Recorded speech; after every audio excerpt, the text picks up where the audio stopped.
আসসালামু আলাইকুম। এটা হচ্ছে সিলেট জকিগঞ্জ। বর্তমানে সিলেট জকিগঞ্জের অবস্থা পানির খুব বেশি ভয়াবহ, কারণ পানি সময় বাড়তেছে আর রাস্তাঘাট সবগুলা ডুবে যাইতেছে। বর্তমানে পানি বাড়ার অবস্থা, বাড়ি করে ঢুকতেছে।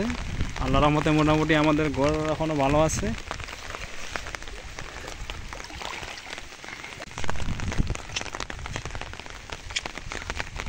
সিলেটের বন্যার অবস্থা